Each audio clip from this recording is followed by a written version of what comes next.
Phone और iPhone सबके पास मिल ही जाता है और उसके अंदर मिलती है सोशल मीडिया।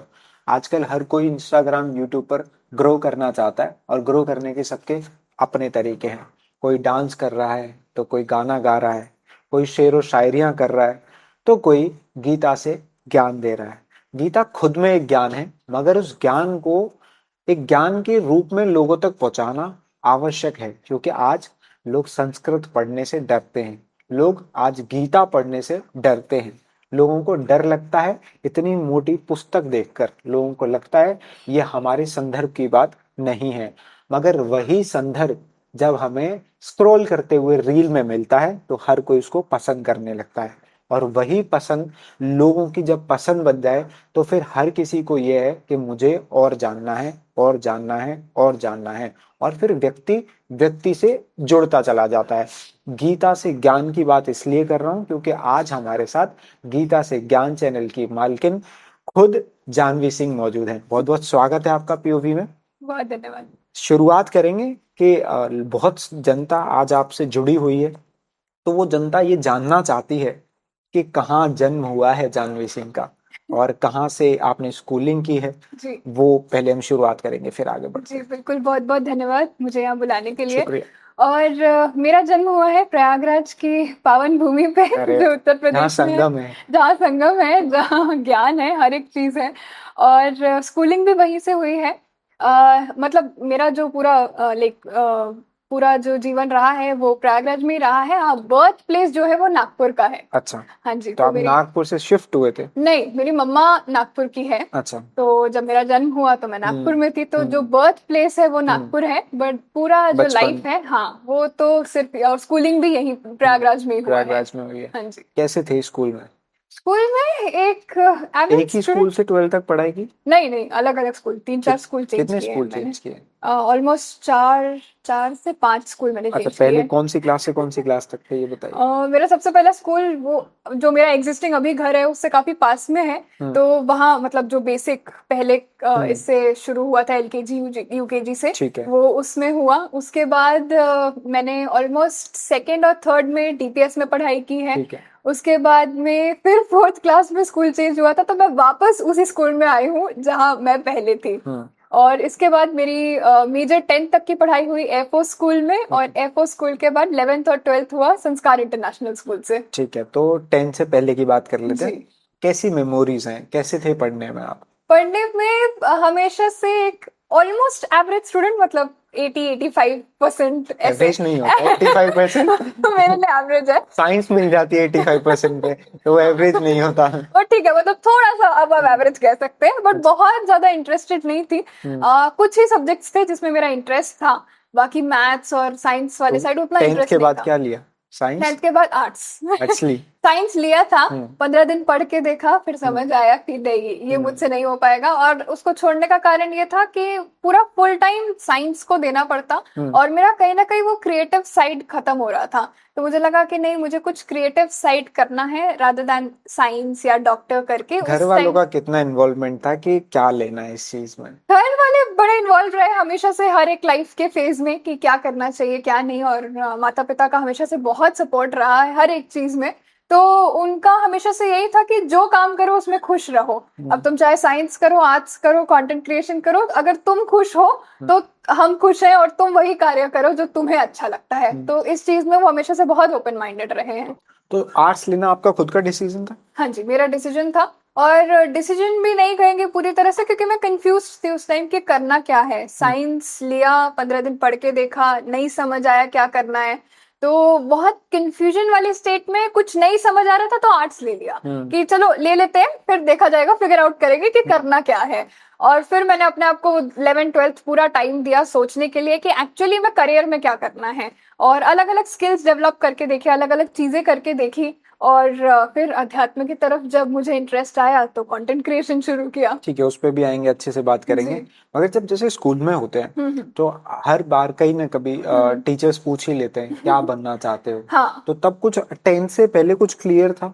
10th से पहले क्लियर था कि डॉक्टर ही बनना है। डॉक्टर बनना है। तो घर वालों से दिया हुआ वो ब्रेन था कि डॉक्टर बनना है? उनका नहीं था। उससे से पहले भी एक पॉइंट था जहाँ पे ऑलमोस्ट 7th 8th क्लास तक मैं हमेशा बोलती थी कि मुझे एस्ट्रोनॉट बनना है, ठीक है। क्योंकि मुझे आज भी वो स्पेस और साइंस वाले साइड बहुत इंटरेस्ट है और आज भी मैं उस विषय में पढ़ती रहती हूँ अगर जो भी मुझे मिलता है। लेकिन फिर मैथ्स अच्छी नहीं थी और फिर कहीं ना टीचर्स भी अच्छे नहीं मिले, तो कॉन्फिडेंस मैथ्स को लेके और गिरता गया। तो फिर कि एक लड़कियों को टाइम मैथ्स आया, हमेशा पसंद नहीं होता ज्यादातर, ऐसा कुछ? नहीं ऐसा नहीं है, कुछ लड़कियां हैं जो मैथ्स में बहुत अच्छी है, ऐसा बट तो मेजोरिटी मैंने यही देखा है कि नहीं पसंद नहीं होती पसंद होता। ठीक है, हमें वो क्रिएटिव दुश्मन, साइड पसंद होता है। वो दुश्मन बन ही जाता है। हाँ स्पोर्ट्स खेलते थे स्कूल में? नहीं, स्पोर्ट्स में कभी इंटरेस्ट नहीं बिल्कुल रहा, भी इंडोर बिल्कुल आउटडोर नहीं, कुछ भी नहीं? कुछ भी नहीं। कुछ भी नहीं? कैसे एंटरटेन करते थे खुद को? हमेशा से ये संगीत और नृत्य वाले साइड ज्यादा रही हूँ। हाँ, तो मैं एक मतलब परफॉर्मर रही हूँ हमेशा से। तो कथक डांसर भी हो? हाँ जी, कथक डांसर हूँ और मैंने नेशनल्स किया, उसके बाद मैंने दूरदर्शन किया। कब शौक लगा कथक का?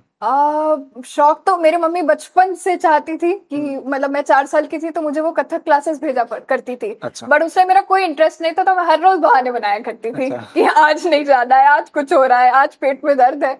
तो वो उनका सपना था कि मैं कोई क्रिएटिव वाले साइड जाऊं, या तो सिंगिंग में या तो फिर इस चीज में। ठीक है। तो वो तो फिर मैंने कंटिन्यू नहीं किया। 7th 8th के टाइम पे स्कूल में थी तो एनुअल फंक्शंस होते हैं ना, तो बस ऐसे ही पार्टिसिपेट किया। परफॉर्म करना वहाँ पे? हाँ, और करके देखा तो डांस बहुत अच्छा लगा कि ये तो बहुत अच्छी चीज है। और फिर मैंने 2 ही साल सीखा है कथक, फिर कोविड आ गया और फिर कंटेंट क्रिएशन शुरू हो गया, तो उसके बाद मैंने उसको समय नहीं कौन सी दिया। क्लास से शुरू किया कंटेंट? मैंने कंटेंट क्रिएशन तो मैं अगर बताऊं तो मैं पहले 9th क्लास में थी, तब मैंने कंटेंट शुरू किया था और उस टाइम मैंने डांस का ही कंटेंट शुरू तो किया था। पहले कथक की वीडियोस बनाना हाँ, शुरू की? तो मैंने डांस के किस प्लेटफॉर्म पे सबसे पहले?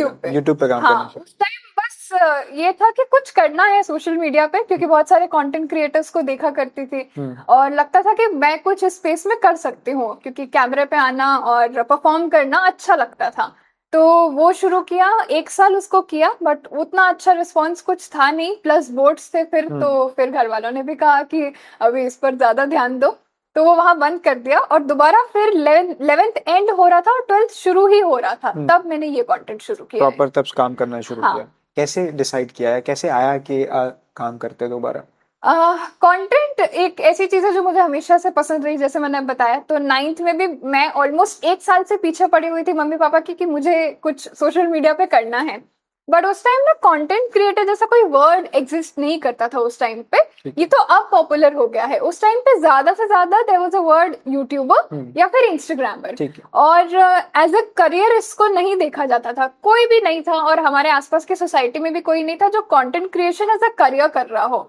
तो जब मैंने घर पे कहा तो 1 साल बाद मुझे परमिशन मिला कि चलो ठीक है, कि बिना पढ़ाई डिस्टर्ब किए तुम्हें हम ये करने देते हैं। तो मैंने किया 1 साल और उसका एक्सपीरियंस बहुत अच्छा रहा। तो जब बंद किया तो मुझे बड़ा दुख था कि मैं क्यों ये चैनल बंद कर रही हूँ, क्योंकि कंटेंट बनाने में हमेशा मजा आता है। टिकटॉक पे भी बनाया कभी कंटेंट? नहीं, टिकटॉक पे कभी नहीं बनाया। बनाया सिर्फ यूट्यूब था, और यूट्यूब से इंस्टाग्राम मैंने स्विच किया था, और वो दोनों प्लेटफॉर्म चल रहे होते थे। तो टिकटॉक मैंने कभी ट्राई नहीं किया, और वो बंद किया तो मुझे मन में था कि नहीं यार, मुझे ना कंटेंट स्पेस में ही कुछ करना है। तो पूरा 11th अपने आप को टाइम दिया मैंने कि क्या और कर सकते हैं कंटेंट में, और फिर करते करते मैंने ये वाला जो कंटेंट है इस पेज का जो आप देख रहे हैं, यहाँ पे मैं किताबें पढ़ते आई हूँ, और वो भी मेरे मम्मी पापा किताबें पढ़ते आए हैं, तो ये आदत मुझ में भी है अब। और बचपन से पढ़ते थे? नहीं, 11th के बाद ही ये सब मैंने शुरू किया क्या है। पढ़ते थे सबसे पहले? सेल्फ हेल्प किताबें जैसे होती है, या बिजनेस बुक्स होती है, मार्केटिंग के बुक्स होते हैं, क्योंकि मम्मी पापा सेल्स और मार्केटिंग बैकग्राउंड से आते हैं, तो उनकी आदत रही है।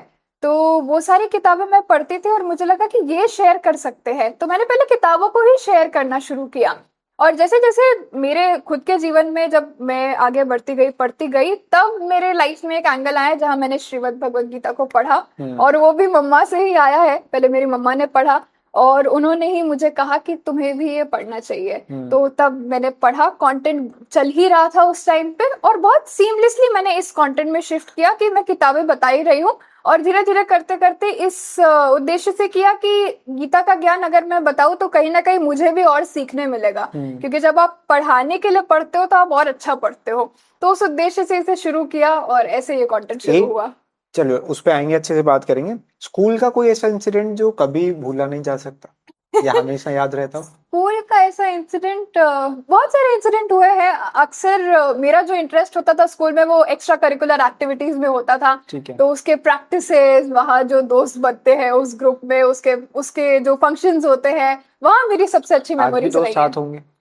दोस्त अब उतने साथ नहीं है ऑनेस्टली, तो क्योंकि सब अपने अपने कामों में बिजी है, तो ऐसे कोई बहुत बेस्ट फ्रेंड जैसा कोई है नहीं अभी। बट ऐसे कोई रिकॉग्नाइज करता है कभी, अरे यार साथ पढ़ी थी, कभी डीएम साथ हाँ में? हाँ, आते हैं हाँ, कुछ पुराने अब क्लासमेट्स तो के बड़े डीएम मुझे आदमी आए बन गए हो, हैं। अब तो बड़े आदमी बन गए वाला टाइम। हाँ, ऐसा मजाक करते हैं वो लोग, हाँ। अक्सर करते हैं। आप शायद अपने स्कूल में भी ऐसा गेस्ट बन के गए हाँ, event में? लास्ट ईयर ऐसा हुआ था। कैसा इवेंट था, क्या? बहुत अच्छा एक्सपीरियंस था, और वो और अच्छा इसलिए भी था क्योंकि जब मैं कंटेंट कर रही थी तो कहीं ना कहीं स्कूल वालों का पॉइंट ऑफ व्यू ये था कि पहले पढ़ाई पर ध्यान दो, कंटेंट बाद में भी हो जाएगा। और उन्हीं टीचर्स से फिर उसी कंटेंट के लिए रिकॉग्नाइज होना बहुत अच्छा एक्सपीरियंस था। अच्छा लगता है। हाँ, अच्छा लगता है वो कि इनर पीस मिलती है और हाँ खुशी होती है। हाँ, मतलब ऐसा कोई रेवेंज नहीं था हाँ। कि नहीं ऐसा करके दिखाना है, बट अच्छा लगता है कि आज वो उस काम को अप्रिशिएट कर रहे हैं और समझ रहे हैं उस चीज को, तो ये अच्छा लगा। आपको लगता है कि स्कूल में स्पेस देना चाहिए इस चीज को, कि अगर इंसान सोशल मीडिया पे भी करियर बनाना चाह रहा है तो करियर होता है? देना चाहिए, मुझे लगता है। अब तो खासकर अब तो बहुत लोग हैं। हाँ। तो मुझे लगता है कहीं ना कहीं उनको भी ये माइंडसेट शिफ्ट करना चाहिए कि पढ़ाई के बाहर भी करियर है, क्योंकि कई बार स्कूल में मैंने सुना है कि इससे घर नहीं चलता, इससे इससे करियर नहीं बनता। तो वो चीजें जब मैं सुनती हूँ तो मुझे लगता है नहीं, दिस इज नॉट ट्रू, ऐसा नहीं है। आप कुछ अच्छा करो, आप कुछ दिल से करना चाहो तो आप नॉर्मल लाइफ में और सोशल मीडिया लाइफ में अच्छा कर सकते हो। वो कोरिलेट होती हैं। अगर आपके पास पैशन है, बिल्कुल, आप वहां जाओ तो स्पेस क्रिएट कर स्पेस सकते हो। क्रिएट कर सकते हो। तो एनकरेज करना चाहिए, ना कि डिस्करेज करना चाहिए कि नहीं यहाँ कोई काम नहीं हो सकता। तो आप स्कूल में कंटेंट क्रिएशन की तरफ ही अट्रैक्ट हो रहे थे? हाँ 11-12 की बात हुई हाँ। तो पढ़ाई इम्पैक्ट हो रही थी? पढ़ाई इम्पैक्ट ऑनेस्टली नहीं हुई, क्योंकि कहीं ना कहीं दोनों जगह मतलब पढ़ना ही है, खासकर मेरे कंटेंट में कोई अलग प्रैक्टिस नहीं है, तो पढ़ाई इफेक्ट नहीं हो रही थी। और घर वालों का यही कहना था कि पढ़ाई इफेक्ट ना हो तो ही ये करियर चूज करना, एटलीस्ट 11th-12th, उसके बाद तुम जो भी करो वो तुम्हारा डिसीजन है। जब काम कर रहे थे तो उस समय पॉइंट था दिमाग में कि ये करियर बनेगा?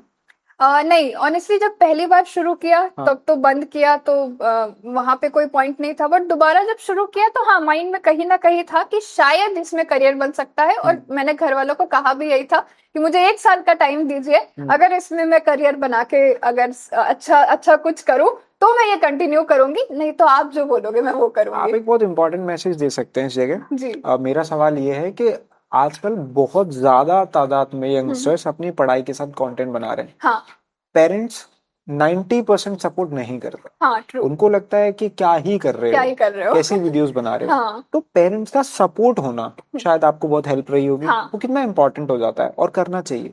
करना चाहिए, बट देखो ऐसा नहीं है कि एकदम शुरुआत से ही उनका हमेशा से सपोर्ट रहा है, स्पेशली कंटेंट के लिए, क्योंकि एक बार मैं कंटेंट में ऑलरेडी फेल हो चुकी थी। तो कहीं ना कहीं उनके लिए ये शिफ्ट लाना कि इसमें करियर बन सकता है थोड़ा डिफिकल्ट होता है। तो और मैं ऑनेस्टली बताऊं, जितने भी कंटेंट क्रिएटर्स हैं, आपके मम्मी पापा जो कह रहे हैं कि पढ़ाई पर ध्यान दो, वो जो आप कर रहे हो उसमें शायद वो आपको 100% सपोर्ट ना करे, बट ये आपकी भी जिम्मेदारी बनती है कि आप अपनी पढ़ाई इम्पैक्ट ना होने दो, क्योंकि उनको कहीं ना कहीं लगता है अभी कि शायद इसमें करियर नहीं बन सकता। वो आप अपने हार्डवर्क से प्रूव करोगे जब टाइम आएगा। मैंने भी यही किया, तो अपनी पढ़ाई और कंटेंट दोनों को एक साथ चलाया।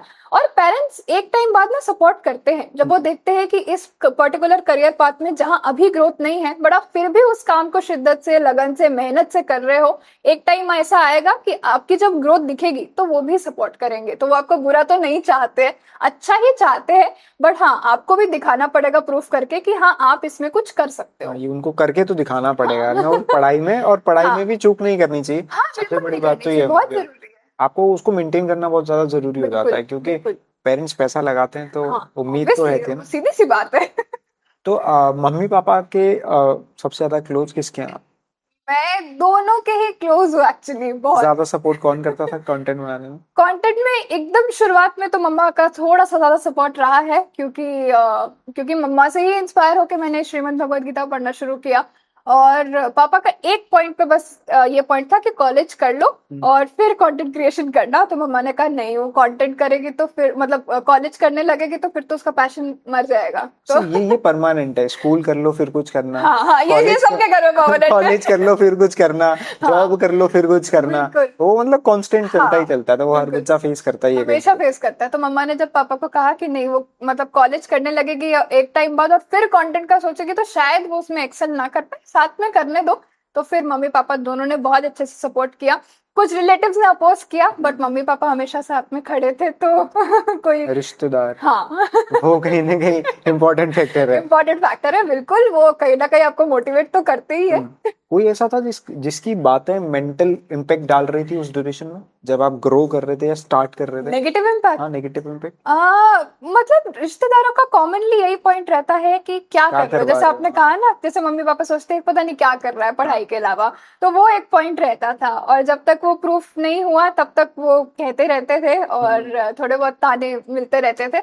बट फिर एक टाइम बाद सभी अब सपोर्ट करते हैं। एक कॉमन गर्ल की तरह हाँ पहला ये था कि गीता पढ़नी है, मम्मी क्यों पढ़नी है, हाँ हाँ, क्यों बिल्कुल करूंगी, ऐसे बिल्कुल। था? हाँ बिल्कुल। क्या रिस्पॉन्ड था मम्मी का? क्योंकि मैं तो बचपन से हमेशा बहुत नास्तिक इंसान रही हूँ। हाँ, तो आप अथीस्ट थे, हाँ नास्तिक, हाँ और आज कंटेंट बना रहे हैं गीता से हाँ, ज्ञान। ये मेरे लिए भी बहुत एक ट्रांसफॉर्मेशनल शिफ्ट है इस तरह का कंटेंट बनाना। क्योंकि आज से अगर मैं 3-4 साल पहले जाके देखूं तो मैं ये वीडियो अथीस्टों को जरूर देखनी देखनी चाहिए। चाहिए। हाँ, तो वो शिफ्ट कैसे आया? पढ़ने से ही आया। तो जब तक ज्ञान नहीं होता, और ज्ञान की ज्योति चली हाँ, है ना तो उसी मैं से। ये भी नहीं कहती कि अब मैं नास्तिक थी, बस अबोध था, अज्ञानता थी, और अब ज्ञान की तरफ बढ़ रहे हैं। तो जब तक पता नहीं होता, जब तक पढ़ा नहीं होता, जब तक जानते नहीं है, तभी तक ये चीजें मन में होती है। तो अगर एक एथीस्ट भी एक बार ओपन माइंड करके उन चीजों को पढ़ के देखे, समझने, विश्वास रखने की शक्ति रखे, तो हो सकता हो कि ये शिफ्ट आए जैसे मेरे जीवन में आया।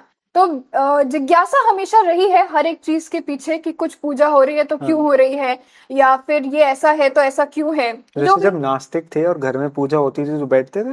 देखो कि कोई ऐसा ऑपोजिशन नहीं था कि नहीं पूजा में भी नहीं बैठना है या ऐसा कुछ नहीं तो हो रहा है। कैसे ठीक है, डिफाइन करते थे कि आप नास्तिक हैं? किसी भी चीज में मानती नहीं थी और शायद कहीं ना कहीं वो एक अहंकार भी था कि नहीं मानना है। हाँ, होता है। हाँ। मुझे लगता है कि वो जब स्टेट होती है ना तो वो अहंकार ही होता है बेसिकली। तो मुझे आज भी याद है कि मेरे स्कूल में डिबेट होती थी आस्तिक हाँ, और नास्तिक, अच्छा, भगवान है या नहीं है। हाँ, और ये ऐसी डिबेट थी एंडलेस, एंडलेस डिबेट है। एंडलेस। हाँ, आप कंक्लूड ही नहीं कर कंक्लूड सकते नहीं कर सकते, किसी भी हालत में। बिल्कुल नहीं कर सकते। सबके पास अपने पक्ष हैं। अपने पक्ष तो हैं। वो ऐसा सा टॉपिक है कि यंगस्टर्स को ना एक स्कूल वाले जोन में हाँ, आता ही आता है शायद, मुझे ऐसा हाँ, लगता है। बिल्कुल आता है और ठीक है, आना भी चाहिए। और हाँ, लेकिन अगर उस स्टेट से अगर आप अपने आप को शिफ्ट कर पा रहे हो तो बहुत अच्छी चीज है।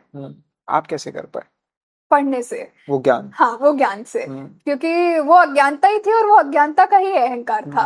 और जब तक वो अज्ञानता थी तभी तक ये चीजें माइंड में थी कि नहीं भगवान कुछ नहीं होते, या जो भी चीजें मेरे माइंड में थी। और ये जो डिबेट वाली बात है मेरे घर में भी होती थी, जहाँ बाकी सारे पक्ष में लोग कि हाँ भगवान होते हैं और मैं एक तरफ कि नहीं होते हैं। तो वो एक एंडलेस डिबेट ही होता था, हेल्दी डिस्कशन होता था, सबके अपने मत है, अपने पक्ष है।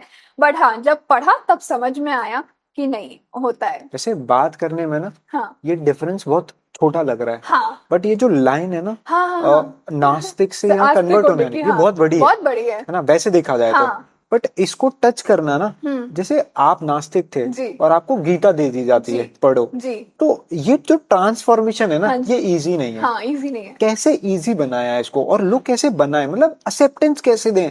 ऐसा ना कि मुझे भूख नहीं है तो मैं कैसे खाना खा लूं, नहीं खा सकता। हाँ, तो वो मैं नास्तिक हूँ, हाँ, मैं गीता क्यों पढ़ लूं, जी। वो वाली चीज पे क्या है? तो देखिए, मेरे जीवन में तो जैसे मेरी मम्मा ने कोविड के टाइम ही पढ़ना शुरू किया और उन्होंने इस उद्देश्य से शुरू किया कि कहीं ना कहीं वो परेशान थी, जो भी बाहर परिस्थितियां थी कोविड के टाइम पे और जो भी चीजें चल रही थी, और कहीं ना कहीं शायद वो ना एक इनर पीस, जो इनर हैप्पीनेस होता है ना, जो अपने अंतर की खुशी होती है कि सब कुछ है, मान लीजिए आपके जीवन में घर, बंगला, गाड़ी, पैसा, हर एक चीज है, बट फिर भी खुशी नहीं है। तो वो कहाँ है? कोविड में ज्यादा था शायद। कोविड में ज्यादा था, सब यही ढूंढ रहे थे। और मैंने एक आर्टिकल में पढ़ा भी था कि कोविड के टाइम पे जो सबसे ज्यादा सर्च की जाने वाली चीज है शायद यूट्यूब या गूगल पे, वो यही है कि मन कैसे शांत करे या खुश कैसे रहे, हाउ टू बी हैप्पी, है ना। तो कहीं ना कहीं मेरे मम्मा भी वही ढूंढ रहे थे।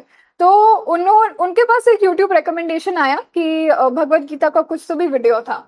तो उन्होंने वो देखा और सोचा कि अरे ये तो मेरे मंदिर के घर मतलब ऊपर लाल कपड़े में बांध के रखी हुई है, और वो रखी की रखी ही है, वो धूल शायद हर खाती घर में वो रखी, लाल कपड़े में बंधी रखी रहती धूल है। खाती रह जाती है। मेरे घर में भी ऐसा ही था। तो मम्मा ने उसको निकाला, साफ किया, पढ़ना शुरू किया, और मुझे मतलब कहा, कई बार कहा, तो नास्तिक इंसान होने के कारण मैंने हमेशा मना ही किया। ऐसा नहीं कि उन्होंने बोला और मैंने पढ़ लिया, ऐसा नहीं हुआ। वो पूरा 3-4 महीने का फेज है जहाँ उन्होंने मुझे बहुत मतलब बहुत मेहनत से बोला होगा कि तुम पढ़ के देखो शायद एक बार वो इसको। सेल्स एंड मार्केटिंग पे थे तो शायद वो टेक्निक वो सेल कर पाए, वो पिच कर पाए उन्होंने उसको। कहा कि तुम जिन स्पीकर्स को सुनते हो या जिन ऑथर्स को पढ़ते हो ना, उन्होंने भी ये चीज पढ़ी है, और मैं उन बुक्स से बहुत इन्फ्लुएंस थी। तो मैंने कहा अच्छा इन लोगों ने भी पढ़ी तो चलो मैं भी पढ़ लेती हूँ। अच्छा, ये पॉइंट ये आया पॉइंट था। था। तो मैंने पढ़ना शुरू किया था। बट अब अगर कोई नास्तिक व्यक्ति है और उसे पढ़ना है, तो मुझे लगता है एक चांस अपने आप को देख के देखो। कोई आपको जबरदस्ती तो नहीं कर रहा कि नहीं आपको मानना ही पड़ेगा, आपका अपना मत है, आपके अपने अपने जो भी विचार हैं वो आपके पास है। लेकिन क्या पता शायद पढ़ने से कुछ ऐसी चीज समझ में आए कि आपके जीवन में बदलाव आ सके। तो मुझे लगता है एक वो चांस देना चाहिए अपने आप को कि मैं एक बार पढ़ के देखूं। बिना पढ़े किसी भी चीज का कोई परसेप्शन बना लेना, कोई पर्सपेक्टिव क्रिएट कर लेना, तो वैसे भी सही नहीं है। अब आप किसी विषय में बहुत मास्टर हैं, और लेकिन मैं आपसे बहस करूं, तो सीधी सी बात है आप ही जीतेंगे, क्योंकि मैंने उस विषय में उतना पढ़ा ही नहीं है। बट शायद मैं अगर आपको समझूं, आपको पढूं और आपके काम को जानूं, तो शायद हो सकता हो कि मैं आपकी बातों से समझ सहमत हूं। पाए। तो यही करना चाहिए। मुझे लगता है कोविड के बारे में हम बात कर रहे हैं, हम्म। तो वो एक ऐसा समय था जब बहुत लोगों ने बहुत लोगों को खोया। हाँ। मगर मुझे लगता है एक पॉजिटिव इम्पैक्ट ये भी है। हाँ। जब हम कोविड की बात करते हैं हाँ। तो एक पॉइंट आता है कि सबने उस समय रामायण भी देखी, हाँ। है ना। वो उस समय हाँ। मोस्ट पॉपुलर शो हाँ। बन गया था हाँ। टीवी पे। हाँ। वो अच्छा टाइम पास था। बिल्कुल। और शायद आप जैसी या कई ऐसी स्टोरियां होंगी हाँ। जिन्होंने गीता को भी समय दिया होगा। बिल्कुल बिल्कुल। कुछ जैसे वो शांति वाला फैक्टर था, वो हाँ। सब लोग ढूंढ ही रहे थे, हाँ। क्योंकि पैसे से कुछ नहीं मिल रहा था। हाँ। आदमी घर में था तो उसको जी। लगता था मुझे मन की शांति चाहिए। जी। तो आपको लगता है कि वो रामायण जो उस समय चली, जी। उससे कुछ अच्छा पॉजिटिव मैसेज गया सोसाइटी में? बहुत अच्छा मैसेज गया मुझे लगता है, और मैंने भी देखी। देखी थी घर में मैंने भी सब। देखी, हाँ। क्योंकि अक्सर ही जब घर में, अच्छा बात तो होती ही है कि श्री राम जी कौन है, सीता जी कौन है, इतना तक तो मुझे भी पता था। उसके आगे के जो कैरेक्टर्स हैं उसको पता ही नहीं है। बड़े शर्म की बात है कि मुझे नहीं पता था। और मैं ये कहती भी हूँ कि बहुत शर्म की बात है कि भले ही मैं नास्तिक थी, मैं मानती हूँ, बट पता तो होना चाहिए, हाँ, है ना। नॉलेज तो नॉलेज है। नॉलेज तो होना चाहिए। तो इतनी बेसिक चीज भी मुझे नहीं पता। तो मुझे लगता है वो देख के मुझे समझ में आया कि हमारी जो संस्कृति है और हमारा जो ज्ञान है वो कितना सुंदर है। और मैंने रामायण महाभारत दोनों को मतलब हर एक दिन 4 घंटा समय दिया है उस समय। मतलब पढ़ाई वढ़ाई करके पूरा जितना रामायण का शो आता था, पूरा महाभारत का दोनों मैंने देखा। तो उससे बहुत इम्पैक्ट आया, और इस चीज को भी समझने में बहुत इम्पैक्ट आया कि कैसे वो जो शिफ्ट आया है नास्तिक से आस्तिक होने का, तो वो दोनों टीवी सीरियल्स का कंट्रीब्यूशन था हाँ शायद। बहुत कंट्रीब्यूशन था। क्योंकि मुझे समझ में आया कि हमारी संस्कृति क्या है, हमारे संस्कार क्या है, हमारे मतलब इतना सुंदर है वो।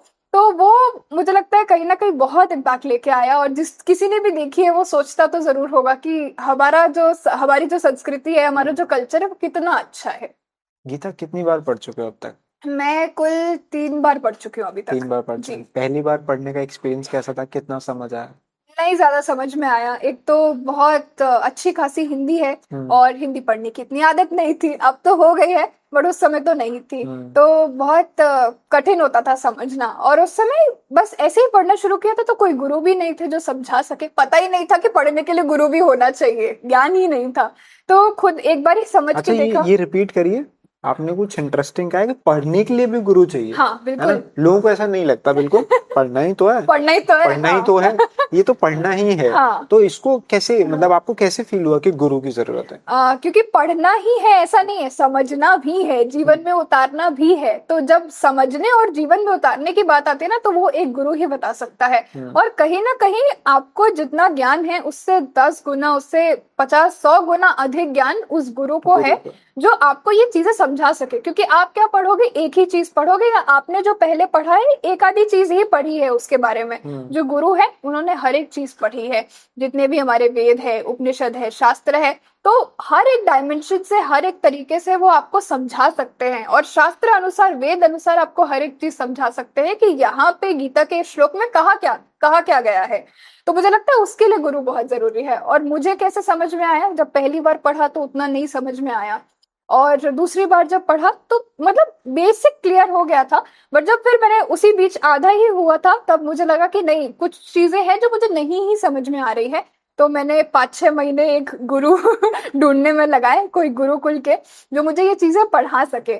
और जब मैंने उनसे पढ़ना शुरू किया तब मुझे चीजें समझ में आने लगी। आपने गुरु की बात छेड़ दी है। मेरी लिस्ट में एक सवाल था जी जो मैं अभी यही पूछ लेता हूँ, फिर जी आगे क्या ही जाना। जी एक सवाल था कि आज के समय में हर बाबा हाँ महात्मा जो है, हाँ आप देख रहे हैं किस जी तरीके से क्या चल जी रहा है ना। बिल्कुल। ऑडियंस भी शायद अवेयर है इस चीज से।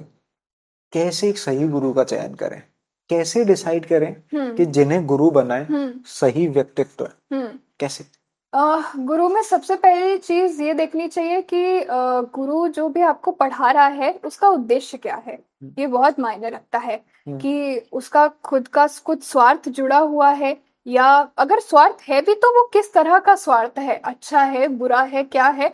और एक गुरु की सबसे अच्छी पहचान होती है, खास करके जब आपको अपने ग्रंथ और शास्त्र पढ़ने हो, कि कभी भी कोई भी गुरु ये नहीं कहेगा कि तुम मेरी पूजा करो। वो हम्म, हमेशा आपको वही श्रेष्ठ ईश्वर की ही बात बताएगा जो सत्य लिखी हुई है, जो सत्य सनातन ग्रंथों में लिखी हुई है।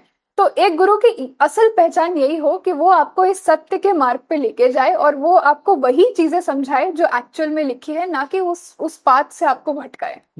और जो अपनी पूजा करने के लिए कह रहे हैं उनका? वो तो गलत है, हाँ। क्योंकि कहीं ना कहीं फिर शायद उन्हें भी सत्य का ज्ञान नहीं है, और वो फिर एक स्वार्थ जैसा हो जाएगा। हम्म ठीक है, वापस आते हैं। जी आप गीता पढ़ रहे थे। जी पढ़ के जी व्यक्ति रख देता है, जी जीवन में उतारना एक अलग चीज है और उसको समझना फिर एक अलग चीज है। हाँ और ये एक बिल्कुल अलग चीज है कि वो जो ज्ञान हमने लिया है जी वो दूसरों तक पहुंचाना है। हाँ कैसे विचार आया या कैसे वो प्लान था कि जी अब मैंने समझ लिया है हाँ। तो अब इसे लोगों तक पहुंचाना तो वीडियोस तो मैं बना ही रही थी, और वो कुछ नॉन फिक्शन किताबों पे और सेल्फ हेल्प बुक्स के अराउंड थे। है। ठीक। तो पढ़ते पढ़ते ये समझ में आया कि जो मैं समझ रही हूँ मैं वही समझा रही हूँ। तो जब अब गीता भी समझ में आ रही है और मुझे लगता है कि ये एक बहुत अच्छी चीज है जो लोगों को समझानी चाहिए, और कहीं ना कहीं शायद कोई ये कर भी नहीं रहा है सोशल मीडिया पे, स्पेशली रील्स पे या वीडियोस पे। और एक आइडिया था दिमाग में कि इस तरह समझाना है कि मेरा एज जो ग्रुप है, जो 19 से 25 साल के लोग हैं, बेसिकली 18 से 25 साल के लोग वो हैं। यूट्यूब 18 से हाँ 24 साल। हाँ हाँ हाँ, वो वाला। तो वो एज ग्रुप इसमें इंटरेस्टेड हो, और वो एक ऑडियंस बिल्ड हो जहाँ जितना यूथ है वो इन चीजों को समझ सके, अपनी संस्कृति को, अपने ग्रंथों को समझ सके और इसको आगे लेके जा सके। तो उसी उद्देश्य से, उसी पॉइंट ऑफ व्यू, उसी प्लानिंग से मैंने ये कंटेंट शुरू किया।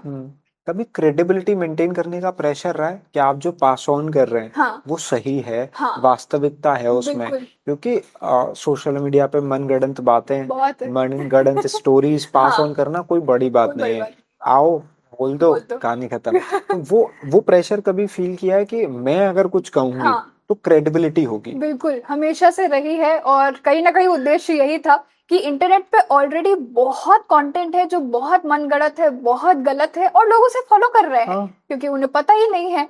तो जो जिसने बोला वो आपने मान लिया। तो मुझे ये नहीं करना था कि कुछ भी मनगढ़ंत कहानी सुना के मैं लोगों को वही वही बता दूं जो समाज में चल रहा है। जबकि मैं जब खुद सत्य की खोज में निकली हूँ तो मुझे भी सत्य ही पहुंचाना है लोगों को। पर इसका अर्थ ये नहीं है कि मुझसे कभी गलती नहीं हुई या मैंने कभी कुछ गलत नहीं कहा, बहुत बार हुआ है। लेकिन हाँ, वो क्रेडिबिलिटी मेंटेन करने का प्रेशर आज भी उतना ही है, क्योंकि सही चीजें पहुंचाना और सही ज्ञान को प्राप्त करना अपने आप में एक बहुत बड़ा टास्क है आज के समय में। क्योंकि आज के समय में जो देश के हालात हैं वो तुम्हें मौका हाँ नहीं देते हाँ, कि मौका नहीं आप देते। खासकर रिलीजियस कंटेंट में कोई गड़बड़ी करें, बिल्कुल। क्योंकि वो बहुत ज्यादा स्ट्रिक्ट होते जा रहे हाँ, हैं। वो ठीक भी है क्योंकि सबके अपने अलग अलग मत है, अपनी अपनी मान्यताएं हैं, तो किसी को भी हर्ट नहीं होना चाहिए आप जो कह रहे हैं, लेकिन आपको सत्य भी पहुंचाना है। तो एक पर्टिकुलर ऑडियंस तो उससे कहीं ना कहीं हर्ट होगा। कभी वायरल होने के लालच में गलत बोलने का मन किया है कभी? नहीं, हाँ? कभी नहीं। या ऐसे कंटेंट क्रिएटर्स को कोई मैसेज जो ऐसा करते हैं कि वायरल हो जाऊंगा, हाँ गलत है या सही है हाँ, उससे मतलब उससे नहीं? मतलब नहीं, बहुत लोग कर रहे हैं। मैंने खुद ही देखा है, बहुत लोग कर रहे हैं, बट मैं यही कहूंगी कि ज्यादा लंबा नहीं चलेगा। एक बार को व्यू आ जाएंगे, शायद कुछ लोग मान भी लेंगे। बट अगर सोच रहे हो कि ऐसा ही कह कर, बोल बोल कर, मतलब मैं बहुत आगे बढ़ जाऊंगा, तो शायद हाँ शॉर्ट टर्म सक्सेस मिले, बट बहुत लॉन्ग टर्म सक्सेस तो नहीं मिलेगा। और कहीं ना कहीं आप अपने ही धर्म का प्रदूषण कर रहे हो इस कार्य को करके। तो धर्म का कंटेंट बना रहे हो तो धर्मानुसार बनाओ। ये बहुत इंपॉर्टेंट पॉइंट है। जी।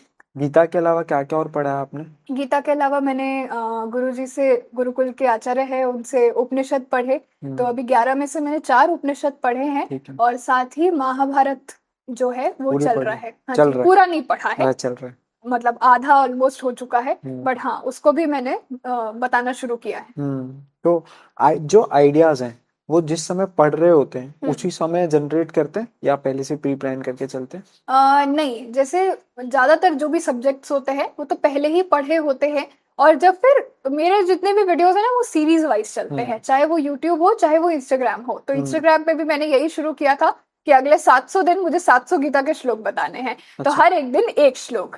तो पढ़ा तो पहले भी है, बट वीडियो बनाने के पहले भी फिर से पढ़ा जाता है। 2-3 अलग अलग ट्रांसलेशन रेफर किए जाते हैं कि जो मैं बता रही हूँ वो सही है, कितना सही है, और कैसे इसको एक ऐसे एग्जाम्पल से रिलेट किया जाए जो आम जनता को समझ में आए, मेरे जैसे ऑडियंस को समझ में आए। क्योंकि इंस्टाग्राम एक ऐसा प्लेटफॉर्म है या आप यूट्यूब भी एक ऐसा प्लेटफॉर्म है तो थोड़ा एंटरटेनमेंट साइड ना ज्यादा है। तो उस एंटरटेनमेंट के बीच में अपनी जगह बनाना थोड़ा टफ टास्क होता है। तो आपको भी उस एंटरटेनमेंट में जाना पड़ता है जहाँ पे आप कुछ अच्छा एग्जाम्पल दो, कोई स्किट करो, कोई एक्ट करो, और फिर उससे उस गीता के श्लोक को समझाओ। प्रॉप्स यूज करो। हाँ, प्रॉप यूज करो। सारी चीजें इंपॉर्टेंट हो जाती हैं अगर आपको एंगेज करनी है तो। बिल्कुल। ठीक है, आप स्कूल से निकल गए थे, कंटेंट क्रिएशन शुरू हो गया था, अभी आप कॉलेज में हैं। जी। कहाँ से पढ़ाई कर रहे हैं? एमिटी नोएडा। एमिटी नोएडा। क्या पढ़ाई कर रहे हैं? English honours. इंग्लिश ऑनर्स कर रहे हैं। कैसे डिसाइड किया कि ये करना है? तो 12th के बाद ना मैंने 1 साल का ब्रेक लिया कंटेंट पे ध्यान देने के लिए। और कोविड का समय था तो घर वाले भी मान गए थे कि चलो ठीक है, 1 साल तुम्हें जो करना है करके देख लो, एज भी ज्यादा नहीं है तो कर लो जितना जितना मर्जी जो मन का करना है। तो मैंने 1 साल पूरा मेहनत कंटेंट को दिया कि हाँ मुझे कंटेंट में ही कुछ अच्छा करके दिखाना है। और उसके बाद इंग्लिश एक ऐसा सब्जेक्ट है शायद जो कहीं ना कहीं एज अ स्किल इम्पॉर्टेंट है, और मुझे लगा ये आसानी से मैं कर भी सकती हूँ अपने कंटेंट क्रिएशन के करियर के साथ, तो मैंने इंग्लिश ऑनर्स ऑप्ट किया। अभी आप शायद शिफ्ट भी हुए हैं? हाँ जी, इलाहाबाद से गुड़गांव शिफ्ट हुए हैं, अब आप गुड़गांव में रहते हैं।